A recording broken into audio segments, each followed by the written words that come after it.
everyone. It's great to be here with you in Phoenix. Startup Week is awesome. I love entrepreneurship. Been a big believer in entrepreneurship for almost 3 decades.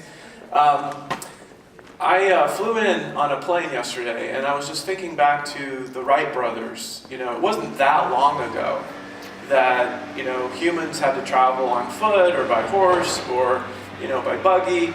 And then the automobile was invented, but then the jet airplane. I mean, just if you think about how that has changed the world dramatically in just the past 100, 150, 110 years. I've been to the museum in Kitty Hawk where the Wright brothers kind of were celebrated for all their experimentation in Ohio. They were bicycle builders, and they did, you know, hundreds of tests of wing shapes. It's kind of like A/B testing for lean startups. I'm like, they totally nailed it with testing, and then having a wind tunnel, and they could kind of figure out what wings would give the most lift.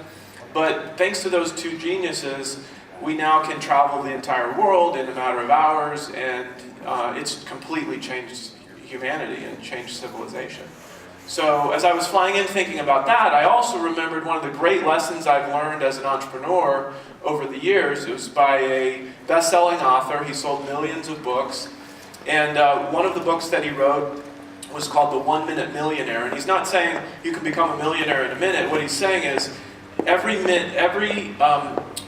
day you should think like a millionaire thinks. You should have these 1 minute kind of moments where you're contemplating, you're thinking, you're learning lessons. And one of his lessons was what he called an aha moment. So what I want you to do for just a second is to look around this entire building, look somewhere in this gymnasium, and pick one object that you think is pretty cool. Could be anything, from the basketball hoop to the paint on the floor, but any physical thing that you see in this room, and just kind of concentrate on that for a moment.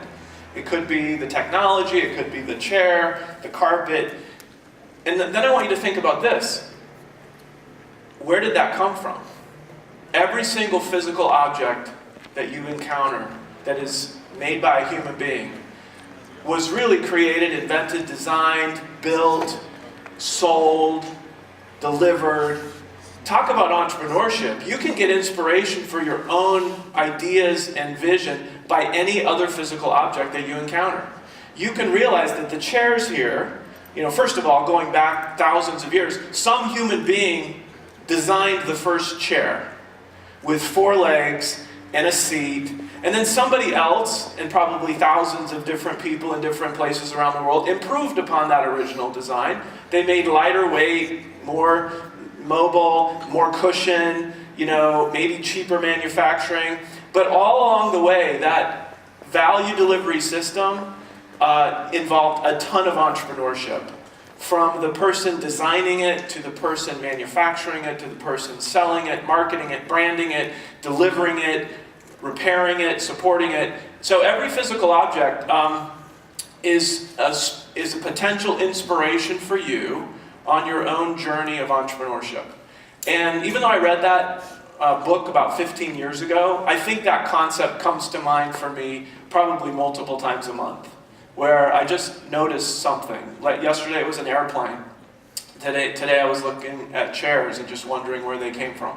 So you probably all have dreams and goals, and you probably see things and imagine things that other people don't see and imagine. And I just want you to take inspiration from physical objects.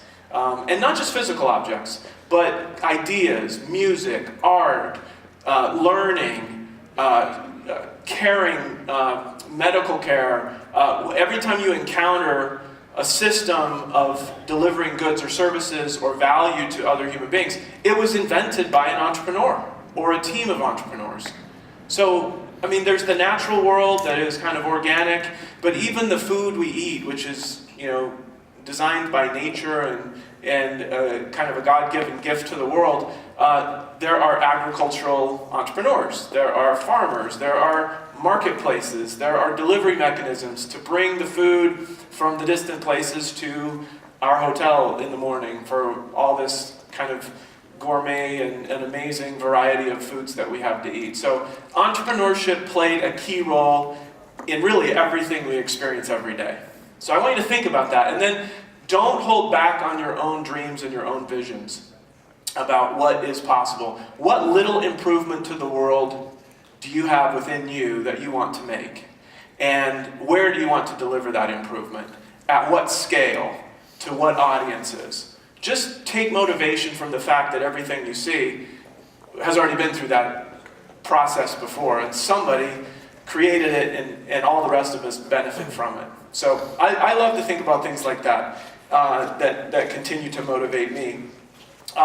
When I was in high school, in terms of my own cognitive development towards becoming an entrepreneur, I had zero interest in business. In fact, when I was a senior in high school, I had a friend who was a junior in high school named Jeff Jones, and he kind of blew my mind one day when he told me that he was making about $20,000 a month with his window washing business. And I'm like, what? $20,000? He owned several trucks, he had crews, they would go door to door knocking on doors asking people if they wanted their windows washed. He had all this, squeegees and long stretchy things, and I'm like, I made $30 a month as a paper boy, when I was 12, 13 years old. And that was like the maximum cognitive understanding I had about money was, what do you do with $30 a month? And here's a kid younger than me making like $20,000 a month in high school. And so that just kind of like, I never aspired to that. And even then I was just kind of like, that doesn't compute for me. I wanted to be a student for the rest of my life. I love learning. I went to college, I studied Russian. I loved Russian. I took classes in political science, international relations, history, economics, and every time I took a class I wanted to major in that subject. So I just love learning, and business was kind of not a good thing in my household. I grew up with a mother who was a teacher, a father who was a professor. He became a world-renowned engineer after a 35-year teaching career, and they weren't very pro-business, I should say. My dad was not a fan of greed and corruption in large corporations, and as a consultant he saw a lot of things that were not very pleasing, and so I kind of grew up in a household where education was prominent, and aspiring to be a teacher was the highest calling. So on my own personal journey, I'll tell you a little bit about it in a second, but it took me 5 years after I started my first company to admit to anybody that I was an entrepreneur. Because I had this voice in my head saying, business is evil, money is bad, greed is not good, greed is really bad. And so I had to struggle with that for quite a few years.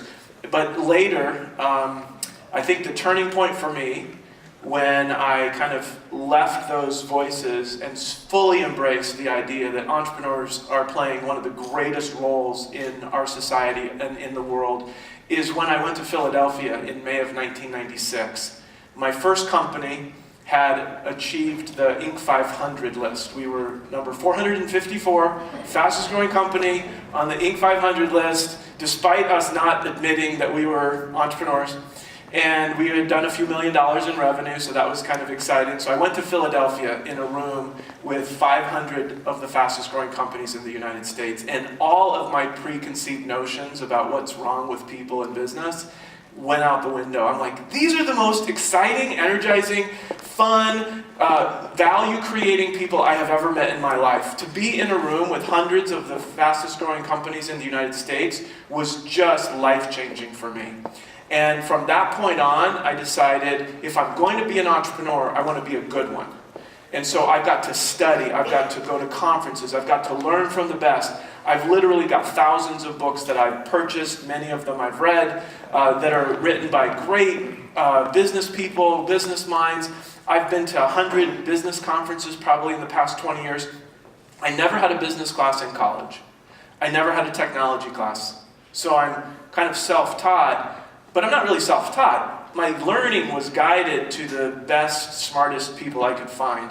When I was 3 years old, the internet was invented by a man named, two men, Vinton Cerf and Bob Kahn. These were engineers working on DARPA, and they started connecting universities across the country to each other on this internet. And I've been able to spend several days with Vint Cerf. He's a Google internet evangelist, and he works for Google, but they basically let him do whatever he wants. And so I've been able to spend several days with him learning from Vint Cerf about government, internet policy, etc. So I was 3 when it was invented. Later in life, I got to spend a lot of time with Vint. The cell phone was invented when I was 12 years old by Dr. Martin Cooper. And I've met Dr. Martin Cooper. I met him in San Francisco at a conference in 1999. The guy who invented the cell phone. And I think back to, it's a great story. He worked for Motorola, and he was running a lab that was trying to invent the first cellular telephone without wires, etc. AT&T was also had a team trying to do the same thing. So when Martin Cooper got his thing ready to work, he walked outside on Lexington and 56th Street in New York City, and guess who he placed his first cellular phone call to? AT&T. And he just like taunted them, like, I did it, I'm calling you from a cell phone. Anyway, great story. But so when I'm 12 years old, the cell phone is invented. When I'm in my 20s, Mark Andreessen from University of Illinois, Urbana-Champaign or whatever, I forget the exact place, but he invented the Mosaic browser, which took Tim Berners-Lee invention of the World Wide Web to the masses. It basically changed the world. So you had the protocols from Tim Berners-Lee, you had the internet wiring and packet switching from Bob Kahn and Vint Cerf, and then you had this 23-year-old Mark Andreessen who invents a web browser that's user-friendly. And later he goes on, a year or two later, he goes and starts Netscape. Netscape goes public, the internet boom starts. Well, I've met Mark Andreessen. I got to go to a conference in Marin County, California in 1999 or 2000. I got to shake his hand. We were all using Blackberries at the time, and one of the things I remember Mark Andreessen saying is that he predicted that humans would evolve smaller thumbs so that we could type faster on our Blackberries. I'm like, clever concept. Little did we know that Blackberries would be completely disrupted and replaced by smartphones like Apple and Android. So I just kind of look back on my lifetime, and I think how fortunate I am to have been born in a time when these new technologies, these new platforms were being invented that have changed the world. Here's another story, 2007. I was investing in a couple of little startup companies. One started by B.J. Fogg, a great psychologist out of Stanford. B.J. is a man I admire a great deal. And I invested in his little company, and he called me one night and he said, hey Paul, we're going to Facebook's first event for third-party software developers. They're having this little conference called F8. Do you want to come? I can get you in because we're one of the partners that they're featuring. So May of 2007, I go to San Francisco. I'm there when Mark Zuckerberg announces Facebook platform. And I was teaching internet marketing at a local university at the time, and I knew that all the students were on Facebook. It had already spread from college to college. It just barely been opened up to the public. And I'd seen one study out of UCLA that said 50% of college-age women say their most important website is Facebook, and 33% of college-age men said their most important site was Facebook. So I knew this was a legitimate company, a legitimate platform. When I shook Mark's hand, after he announced the Facebook platform, I called my head engineer and I called my head product guy, and I said, we are changing our business strategy. We're going to build apps on Facebook. Instead of building websites, which was the thing for the previous 10 years, we're going to build an app, or apps for families, on top of Facebook. And we did. Within 6 months, we launched our app. We got 1 million users in 29 days. Within a few months, we were getting 1 million new users a week with no advertising and marketing. We tapped into the viral loops that this new platform enabled software developers to tap into. Now, there's a saying, you live by the platform, you die by the platform. In 2010, when Facebook was becoming worth billions, and they had grown from 24 million users when we started to hundreds of millions of users, they didn't need the little third-party software app developers anymore. And in fact, if you looked at their time spent on Facebook back in 2009, 2010, 30% of the time that people were spending on Facebook was on third-party apps like ours. We had 120 million Facebook users using our app. We had 1 out of every 4 Facebook users using our app. And Facebook was letting us keep 100% of the ad revenue that we were generating. And then they kicked us all off the platform. It went from 70% time spent on Facebook and 30% on third-party apps to 90%, 10%. And almost that entire 10% was Cityville, Farmville, Zynga games. Facebook had a tight relationship with Zynga. All the rest of us, hundreds of thousands of third-party software developers, were basically kicked in the teeth. And we were kicked off the platform. I had to lay off 40 people. It was a really challenging time to go from a hyper-growth company where we were going to actually build the world's leading family app, and we were going to disrupt Ancestry.com, my previous company. We were going to put all the genealogy data that's on Ancestry.com free on Facebook, and we were going to support it with advertising revenue. So the only way to disrupt the world's leading genealogy company that charges you $200 or $300 a year to access all of its data is to make it all free on a platform like Facebook and then to generate massive advertising revenue. Disney came to us and wanted to sell all of our ad revenue because we were the most family-oriented app on Facebook. So anyway, that's kind of a little journey that I wanted to share just a little bit with you. My nickname is Paul Allen the Lesser. Many of you know the real Paul Allen founded Microsoft. He owns a bunch of sports teams. But I told my mom, she passed away last year, but before she passed away, I probably told her 100 times, thank you for naming me Paul Allen. When I moved to Silicon Valley, everybody returned my calls. It was awesome. I'm like, that is the greatest name to have. But the venture capitalists in Utah gave me a nickname, which I fondly embraced. They were always talking about Paul Allen's, and everyone would say, well, which one? And they would say, Paul Allen the Lesser. So I blogged under the name Paul Allen the Lesser for about 10 years. I did meet a guy named Paul one time who said he felt really bad because his coworkers called him Paul the Least. I'm like, dude, don't give up. There's still a chance. Okay, so I've had a crazy, unexpected entrepreneurial career. Like I said, I had no plans to be in business. In '95, I got religion about entrepreneurship and how awesome it is. I've read hundreds of books, been to hundreds of conferences, and I'm trying to be kind of an omniscient entrepreneur. My theory is that if an entrepreneur actually literally knows everything, they won't make mistakes. Now, you'll never know everything, but the closer you come to knowing everything about your competition, about your customers, about the trends in the world, about mega trends, about kind of new platforms, about new competitors, about new marketing channels, the more you know, the more likely you are to make good choices. Now, I'm a far cry from an omniscient entrepreneur. I've made a million mistakes, and I've learned a lot from those mistakes. But I think what I'm going to explain to you today is that everything I'm saying about myself and my platform, entrepreneurship, and my career as an entrepreneur, probably very little of it will ever apply to you.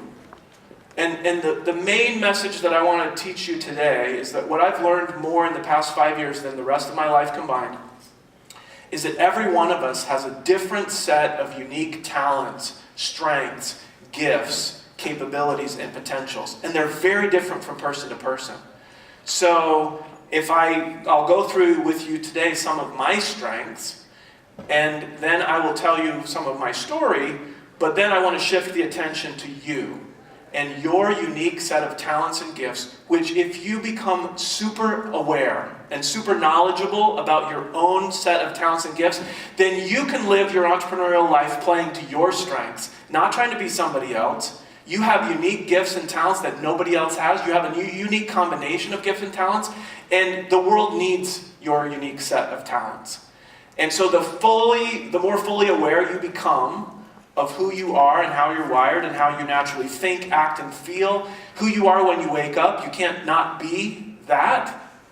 The more you can harness that and focus on your strengths, the more you can succeed with yourself, with your team, to create a purpose and a mission that's really fulfilling for you. Don't try to be somebody else. Don't try to live someone else's life. Spend a lot of time. Wasn't it Shakespeare that said, know thyself? That's kind of fundamental advice, but I'm telling you, the school system, even our homes and communities that we grow up in, and especially our workplaces, do not exist to help you discover who you are innately.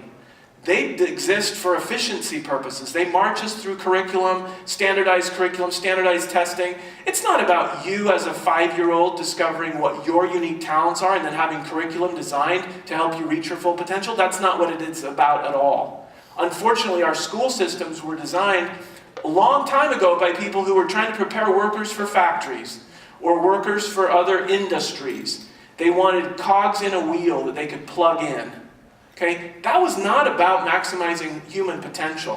When I look at my 8 children and my 2 grandchildren, and I look at their incredible innate talents, I'm scared that the school system or the workplaces that they end up with will stifle their greatest talents and try to force them to be what the manager wants them to be, or what the teacher wants them to be. And I've seen that happen already. I was kind of unaware of some of the talents of some of my kids. And rather than helping them discover and invest in their talents, we kind of put them through schooling systems that were kind of treating everybody the same. At the same age, you're supposed to learn this. And by the way, when the bell rings, stop doing whatever you're doing, even if you love it, even if you're really good at it, and go on to the next subject. Like, who invented this schooling system? I think it totally sucks. I would love to see entrepreneurs build AI-based, machine learning, personalized, blended learning systems that can help each human being discover their talents and gifts and give them every opportunity to learn what they need to learn right now to become even more powerful in a given strength. I just think we're on the verge of some pretty cool breakthroughs in human development. And whereas a lot of people warn us that AI is going to replace all of our jobs, I think it's going to replace many, many, many jobs. I think truck drivers and taxi drivers and a lot of factory workers and robots and AI, I mean, it's pretty scary, you guys, that there's a lot of that that's going to replace jobs that millions of people have right now. Well, if we can aim AI, machine learning, robots towards augmenting human talent instead of replacing human labor, then we could build a world that is unprecedented in helping each person reach a state of flourishing, a state of fulfillment. And I'm really excited, I'm really optimistic. I think there's reason to hope. Even though the world seems chaotic and negative and bitter and polarized, it's mostly fictitious. It's mostly social media exaggerating the reality. The reality is we're all human beings, we all care about each other, and we're all good people. And yet, the world of the media, the world of social media, and the world of politics intentionally divides us, intentionally polarizes us, intentionally causes us to hate each other so that the fundraising can go forward, so that the people can get elected, so that they can continue the systems that they've built that aren't working. So I think knowledge, information, tools, AI in the hands of great entrepreneurs aimed at helping human beings reach their full potential. I'm really excited about it. I hope you can tell I'm really excited about it. I think we can make a better world than has been made for us. And I'm not trying to discredit the great achievements of the past, but I think what we do sometimes is we inherit a system that's broken, and we kind of don't think outside the box. We kind of live within it. And what we need is open-minded people to kind of challenge. And that's what entrepreneurship is about. You find something that's not working, and you improve upon it. So my 5 kind of chunks of my life, there's about 6 years each of my chunks in my business career. The first one, for 6 years, I was a CD-ROM publishing company executive. I started a company, and our mission, and by the way, one of the things I'll tell you today is that you all have strengths, you all have talents, but the father of strength psychology, Don Clifton, who I'll tell you about a little bit later, taught something really powerful. He said, strengths develop best in the framework of mission. If you have a personal mission, and if your company has a mission that you care about, you focus your energy, and your talents will develop far more quickly than if you are just like, do whatever, I'll go work for anybody, I'll go start, If you don't have a mission or a passion, so I think one of the breaks I got early in my life is that I fell in love with mission-driven companies. So my first company was a CD-ROM publisher, and our mission was to identify the most important books in every field of human knowledge and put them on CD-ROM so that people could have fingertip access to the greatest knowledge in the world. Now, we didn't fully succeed in that. Google Books in 1999 announced that they're going to digitize 130 million books, all the books that have ever been written that still exist. And so we kind of took our little piddly CD-ROM version of that, and we ran it as far as we could. And then the internet came on the scene. So my CD-ROM business model, which was my first platform that I built on, kind of went away. I mean, how many of you have bought a data-filled CD-ROM in the last 5 years? I mean, the web has everything. The cloud has everything. So my next company was Ancestry.com. We kind of took that idea of digitizing all the most important books in the world and putting it on CD-ROM, and we tweaked it a little bit. We said, for a lot of people, their family stories are the most important thing, the most important knowledge, the most important information. About 7% of Americans are really, really into family history. You probably have a cousin or an aunt or an uncle or a grandparent who's really addicted to genealogy, and they probably only talk about that. And when you come to a family reunion, you probably try to avoid them because all they want to do is tell you about your 12th great-grandfather. But there's about 7% of adult Americans that are really into it. And so we just said, we're going to digitize all the genealogy records in the world and put them on the internet. So that was where Ancestry.com came from. Big mission. Obviously, I didn't have the experience or talent to really pull that off by myself. And so over the next 3 years, we raised $75 million in venture capital. We hired hundreds of people, moved our headquarters to San Francisco, had quite a run, almost got public in 2000, just barely missed the IPO window before the bubble burst. But I'm a platform entrepreneur because I don't invent really new things. I look for technology trends that are going to be really big. So CD-ROM I thought was going to be really big, and it was for a while. The internet obviously has billions of users now. Facebook was a platform that in 2007 I decided to jump onto, and we got 120 million users of one app, we got 10 million users of another app, we grew like crazy, and then the rug was pulled out from under us. So my latest platform company is from my last 5 years working in Washington, D.C. for Gallup. You've probably heard, some of you have heard of this very cool talent assessment called StrengthsFinder, StrengthsFinder 2.0. The best-selling nonfiction book in the history of Amazon is this book, StrengthsFinder 2.0. 18 million people have discovered their strengths through taking this online assessment. And so I recently left Gallup. I've formed a new company called Strengths Incorporated, and we're partnering with Gallup to try to go from 18 million people to 1 billion people in the world someday who will discover their talents, their strengths, and start living their life around what they're good at rather than what they're told to be good at. So that's kind of the new company, and I consider it a platform. I consider StrengthsFinder to be a platform that we can build a company on top of.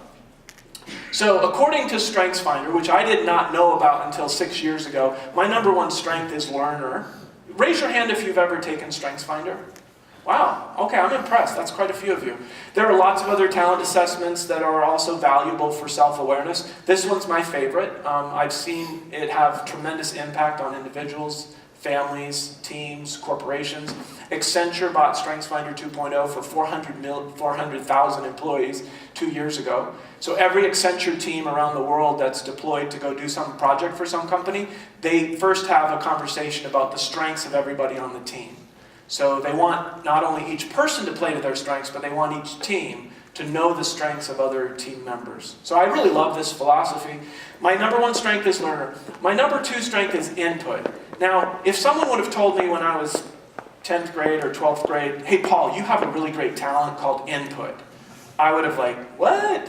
What is input? Like, Don Clifton identified input as one of the 34 super important talents for human productivity. Now, what is it?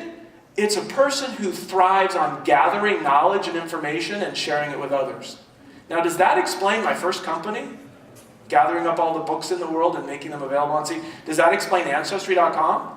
Gathering up all the genealogy. Input completely explains why I built the companies that I built. I get incredible satisfaction from taking some old book or some piece of data and putting it online where millions of people can have access to it. It is extremely fulfilling to me, but maybe not so much to others. Ideation is my number 3 strength. It's my favorite. I love brainstorming. I love creativity. Not everybody does. My wife has ideation as her 34th, meaning that she doesn't have new ideas and she doesn't care to. She's musical. She's in theater. She loves the arts. She's a great pianist, a great vocalist. She sings with the Mormon Tabernacle Choir every Sunday. She's got a great, rich life without ideation needing to get in the way of it. And that's how she views it. She kind of thinks ideas are distractions. And I'm like, no, they're the greatest thing in the world. When you have an idea that starts following you around and you can't shake it, you have to do something with it, like I do. So my wife and I are very different. Some of my kids have ideation, most of my kids don't. And so intellection is a strength that describes people that love deep philosophical, intellectual thinking and learning. And so that's one of my strengths. Strategic is a person that can see all kinds of possibilities forward. There's not just plan A, there's plan B, C, D, E, and Z if you really need it. A strategic person is like a chess player that can look 8 moves ahead. So my dad tells me that I was always super strategic as a kid. I could always outmaneuver all my family and friends, win all the games. I'm analytical, competition. So my first 6 strengths are all classified in the Gallup world as strategic thinking themes. So if you think about, there are 4 things that leaders and entrepreneurs really have to be able to get done, either themselves or through others. And one of those is to have a vision and a plan and a strategy. And so that's kind of where I sit mostly in strategic thinking. But then you also have to have people that are executors, that get stuff done. And you also have to have people that have influence, that can promote and sell. And then you have to have people that are relationship-oriented, team-building, personal, people, that create the glue for your entire culture. And so of all those 4 domains, most of my 7 of my top 10 are in the thinking arena. But I have competition. I love to win. I have activator. I love to get started. I have achiever. I like to finish projects. And then I have futuristic. So now I'm going to take a minute and we're doing a live demonstration. I want to show each of you how different you are from everybody else in the audience and from me. So I'm going to ask you a number of questions, maybe 12 or 15 questions, and I want you to stand up if this question perfectly describes you. So we'll get started with this one. Stand up if you always start conversations with people in elevators, sitting next to them on airplanes, in grocery store line. Stand up if you're a conversation starter. Okay? Now, I don't always like to sit next to people like you on airplanes, but if you start the conversation, I'll probably join in. I won't ignore you, but I'm not a conversation starter. So thank you for being socially vibrant and for talking to people and making everybody feel good and not ignoring them. Stand up if you always write down a list of things to do every day and stick to it. Okay? Wait, quite a few of you. So you're actually execution-oriented. You like to get stuff done. Now, stay standing if you do it on weekends. What? I have my planner. You got your planner. Stay standing if you do it on holidays. Okay, I have a daughter that when we go on holiday, and you guys can sit down now. When we go on holiday, we try to get her to sleep in and not be such an achiever list. And she's like, that's not relaxing to me. It's relaxing to me if I get up at 5:30, if I go run, if I get my list. I feel much better when I'm doing things, not when I'm sleeping or lounging. So now, raise your hand if you've ever for those of you who are list makers and list keepers, raise your hand if you've ever done something that wasn't on your list, so you quickly wrote it down so you could scratch it off. Yeah. So there's this rush. You get this feeling of satisfaction, like I'm announcing I'm going to do this, and then I'm going to do it. And if I did something that I didn't announce, I'm going to get credit for it anyway. So I love working with achievers. I've actually had several partners that are super good at this, and I'm not. So we all need each other. Stand up if you need to pick someone to race while you're driving, or when you're at the gym on a treadmill, you're always going to try to go a little faster than the person next to you. Okay, thank you. So a little bit of competition there. Stand up if you seek out a familiar face at a party. You value your close friendships a lot. Okay, thank you. Stand up if you tend to be skeptical unless you're given proof. You do want facts. You do want data. You're not going to fall for just what everybody tells you. Okay, sit down. Stand up if you trust your intuition. You like to follow your gut. You think it's right. Okay. Kate stood up, so that's good. All right, way to go, Kate. Okay, stand up if you have to clean your house or apartment before you can relax. Can someone come over to my place later? Because I'm not that way either. That's cool. I admire people that, have that desire to be orderly and organized, and it can carry over to your work as well. I have a messy office. It's like a tornado. And my input and my ideation love a mess. They love the chaos. They love visual stimulation from 20 different stacks of information.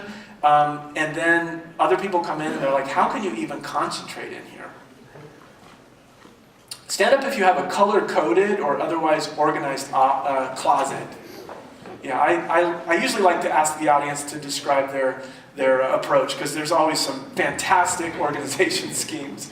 Okay, stand up if you push the elevator button to remind it that you're there. Like, hey, I'm in a hurry, let's go. Okay, so impatience is one way to describe it, but eager for action and, eager to get things done is another way. All right, let's skip a couple of these. Stand up if you love being asked to speak in public. Whoa, okay, wait. I thought conventional wisdom is that the greatest fear, even greater than death, is the fear of public speaking, and yet here's 20 people standing up saying they love to be asked to speak in public. Okay, so clearly we're different from one another. Not everybody feels the same way about each thing. And I think it's really cool that some people love to be asked to speak in public. Now, finally, stand up if you believe that you are a genius at something, at anything. Please stand up. Okay, this is the most people that have ever stood up in any audience, and I'm really glad. Entrepreneurs should believe that they have a spark of genius in them. Now, stay standing. I want to read this quote to those of you who are not standing. Albert Einstein, who obviously was a genius, said, "Everyone is a genius. But if you judge a fish by its ability to climb a tree, it will live its whole life believing that it's stupid." So now, those of you who are sitting, I want you to stand up if maybe, just maybe, you have a genius that you have not yet discovered. Stand up if you think that Einstein might be right and that every one of you might have some genius, you just don't know what it is yet. Okay, I'm sorry that there are still a few people sitting, but I want you to know, okay, thank you, sit down. I want you to know that I believe that Einstein was right. Don Clifton's theory of strengths says that every one of us is better than 10,000 other people at something. Now, you might have to argue about the definition of genius. Einstein did say that genius is 1% inspiration and 99% perspiration. So maybe if you haven't uncovered your genius, you actually have to work harder and harder and long hours to discover what that genius is. But once you do, and it could be anything. I know a kid that he's a phenomenal performer. He's a beatboxer. He can hold 9 rhythms simultaneously as a beatboxer using a straw. You've probably seen his YouTube video. He can do a McDonald's straw beatbox thing with it's insane. 9 simultaneous rhythms. Now this guy could get paid thousands of dollars for performances. And so any one of us might have a skill or a talent that could set us apart from everybody else. Now my father is 85, 86. I think he just turned 86. And in his career as an engineer, he became world-renowned as a taxonomist. Now, he has a genius for classification. He wrote a textbook on materials that was best-selling college textbooks for 30 years. And he understood the inert properties of metals, rubbers, anything that could be plastics, anything that could be used in a manufacturing process. My father classified it so that manufacturers and machinists could understand what they were working with. What were the properties of all of those inert matters? So I grew up knowing about taxonomies, classification systems, etc. And then I encountered Don Clifton 6 years ago. And Don Clifton is the world's best taxonomist, classification builder for human talent. He spent 50 years of his life, from 1952 till he died in 2003, obsessed with one question. Where the field of psychology for previous decades had focused on what's wrong with people, Don Clifton spent 50 years of his life obsessing around what's right with each person. What natural talents do they have? His definition of a talent was a natural pattern of thinking, feeling, or behaving that could be productively applied. Natural pattern of thinking, feeling, behaving? You didn't have to work to get that. That's just who you are. You were born with these natural patterns of thinking, feeling, behaving. Maybe you developed some of them, but bottom line is you wake up every morning with those natural patterns of thinking, feeling, and behaving that can be productively applied. And so Don Clifton, I fell in love with his philosophy of human development and his idea that everyone's talented. Many of us just haven't discovered what those talents are. And that through hard work, we can turn those talents into strengths. And when we use strengths, we get rewarded richly, we get recognized, we get celebrated, and we feel incredibly fulfilled. Now, Gallup polls show that only 1/3 of American workers say that they get to do what they do best every day. So 2/3 of workers are hired to do jobs that they don't do well, or that they're not doing what they do best every day. So we're ignoring their talents, we're ignoring their strengths, and we're asking them to do something and paying them to do something that they're not good at.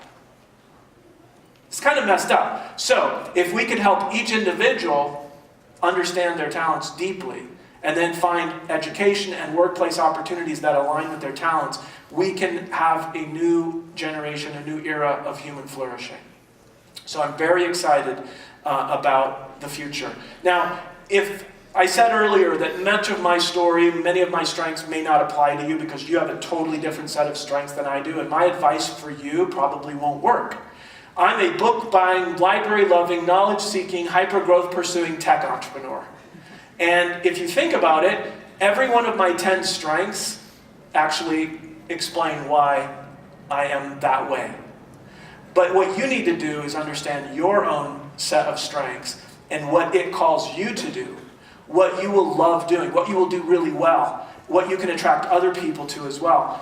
And each of us will kind of pave our own entrepreneurial journey once we understand what our strengths are.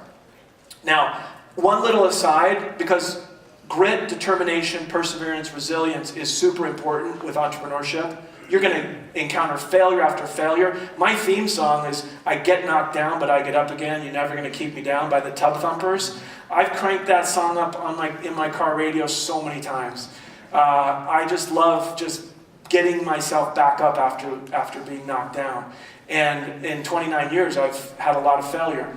And so one thing that I want each of you to know, given my background with Ancestry.com, is that one study in 2001 out of Emory University in Georgia found that the number one predictor of resilience in kids is how much they know about their family history.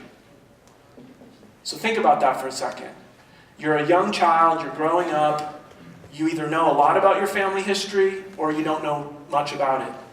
The kids who know a lot about their parents, their grandparents, their aunts and uncles, the stories from their family, have way more grit and determination and perseverance than the kids that don't know about their family stories. Why? The psychologists found that every family has stories. Some are called ascending stories, where we started poor, we immigrated, we became wealthy, we worked hard. That's an ascending narrative. That's where you start with little, end up with a lot. there's a descending narrative where your great-grandfather or great-grandmother owned all this property and then lost it, and now you're in kind of a dire circumstance. And so that's a descending narrative. But almost every family has oscillating narratives where there's highs and lows, there's good times and bads. And when a child's identity is informed by the fact that you are part of a family that has gone through hard things and overcome, then your own grit and determination goes through the roof. Because you know that being bullied is not the end of the world. You know that you can get through hard things because your family has done it before you. So, I really think that all of us, and especially our kids, at some point in our lives need to have what I call a Simba moment, where we realize that we can face hard things, and that deep within us, we have potential for greatness. And I actually think one of the fastest ways for you to learn that about yourself is to study your parents, your grandparents, your great-grandparents, any stories from your family history that can inform you as a person. And you can now say, my family has been through hard things. We've overcome. Or my great-grandfather invented something. I think I have that streak in me. You know, there's all kinds of ties that we can get, great strength we can get. Alex Haley, the great author of Roots, which was a mini-series when I was 12, that 120 million people in this country watched and then became obsessed with finding out their own family heritage. Alex Haley says it best. In all of us there is a hunger, marrow deep, to know our heritage, to know who we are and where we came from. And so I believe that each of us can increase our entrepreneurial determination by learning more about our heritage. Secondly, I like how he says we have a deep hunger to know who we are. Because I think, in addition to your family story, you need to figure out who you are, what your unique gifts and talents are, because that combination of knowing your family heritage as well as knowing what you're personally capable of will give you the grit and determination you need to overcome any odds. Turns out that immigrants, because they have recently overcome hard things, are twice as likely to found a company. 27% of Fortune 500 companies have been founded by immigrants. So first and second generation immigrants whose family stories are fresh in their mind are extremely determined to succeed. And all of us need a dose of that in our own entrepreneurial journey. So what are your strengths? Peter Drucker said that if you ask most Americans what their strengths are, they answer you with a blank stare. Or they answer in terms of subject knowledge, which is the wrong answer. I mentioned Don Clifton, the father of strength psychology. If you contrast his life work with Freud's, which was really to find out what's wrong with us, to diagnose us with one of the many, disorders that we all probably have. Don's focus on what was right leads to really positive outcomes. Now, there's a need for clinical psychology. My brother has schizophrenia. He's been helped by a lot of professionals and medication, and there are a percentage of people who have serious mental illnesses and mental health issues. But for the vast majority of people, I believe that a focus on your talent and potential is more healthy, that leads to a more productive life. Don Clifton taught that there are 5 major clues to talent that each of us can kind of think through. And if you want to send me an email or something, I can give you some documentation about this. But it's nice to know, what did you yearn or dream about doing when you were young? If you can remember those inner yearnings, you can sometimes find talents that you have. Even today, if you're an adult and you have yearnings, you want to do something or be something, that's a clue that you might have talent in that area. Rapid learning, where you take a class and you sit down and you're like, it's almost like you already know how to do this. Like, it comes so naturally to you. Other classmates might struggle for hours or weeks or months, and you're like, oh, that was such an easy class. That's a clue that you have talent in that area. Anytime you experience rapid learning, pay attention to it. There's also flow, where you get lost and lose track of time. You're so engrossed in what you're doing. That is a deep clue that you have great talent in that area, so don't take that lightly. Pay attention to the moments or hours where you lost track of time and experience flow state. I'll skip the other ones. I have a 6th clue for talent. That's, what did you get in trouble for when you were a kid? That's probably a clue. I have a friend who got in trouble for talking too much in school all the time. He got punished, he got told to shut up. He's now a world-renowned consultant and coach, and he gets paid for speaking. And I'm like, I have another friend who got in trouble for doodling in school. Well, now she's a great artist, and she gets paid for her doodles at conferences, and she's published several books. So when you get in trouble for something, it's not because, it doesn't mean that you're doing the wrong thing. It means that someone's expectations of you are not aligned with what maybe your natural talents were calling you to do. Final clue to talent, let's see. Do I have, 2 minutes left? 3 minutes left? Kate? 2 minutes? Okay, I'm going to end. I wanted to tell you some great stories about a world-famous choreographer who was almost put into a remedial school and medicated when she was 5 years old. Steven Spielberg, a great story about his childhood. Terrible student. All he wanted to do is film things and blow them up and watch them in slow motion. And you know, he became the world's great filmmaker. But I want to just show you one more thing. Regina Spektor is my favorite artist in the world. She's the greatest lyricist, songwriter, singer. I adore Regina Spektor. She emigrated from Moscow when she was 9 years old. And I just want to end with this and then the final slide. So let's roll the video of Regina Spektor talking about your strengths and what you can become if you pay attention to what you're good at. Show me your hands. Let me see how actually small they are. They're not that little. Let's see. Yeah, pretty small. Oh, I just thought it was such a funny detail that you like wanted to be this classical pianist, and then but your little hands are like holding you back. Or is that a fallacy? It's not a little, no, because I mean, there are so many incredible classical musicians with tiny hands, tinier than mine. No, it's really a state of being. It's kind of like, it's basically the classical music is the Olympics of music. Yeah. And it's just like you can play tennis, or you can, run, and you could be really a fast runner. But they're like almost like a whole other universe away to be on that Olympian sort of level. And that was the thing that was hard for me to accept, because when you love something so much and you want to be good at it, and I think that that's actually sometimes where some people run into like sort of suffering, where you just want yourself to be something that you're just not. Yeah. And you won't accept it. And so because you won't accept it, you can't actually discover what it is you are built for. Because had I been like forcing myself and trying to become this, it wasn't natural to me to practice 10 hours a day. I could never force myself. I was like staring out a window. I wanted to read a book. I wanted to do something else. But that's what, that makes you built for songwriting then, or something else, I'm just so grateful to be making music, because that's what I love doing. And, most of the time I'm just, thank God I found something that makes me happy, Okay, so let me just end with this. I want to invite everyone to go on a journey and soar with your strengths. Discover what they are, learn how to use them, and have all the flourishing that comes as a result. And so as one aid, there's lots of assessments you can pay for and take, but as one aid, my new company has launched a new website that will allow you to invite your family and friends to come to the site for free and tell you what they think you're best at. So this is like a free 360 strength survey that will allow you to invite the people in your life who know you best to come and tell you what they think you're great at. And we'll compile a report from all their input, and we will help you kind of go on that journey to discover your strengths. Thanks so much for coming today. Thanks for your attention. Appreciate it. Wow, that's amazing. Thanks, Paul.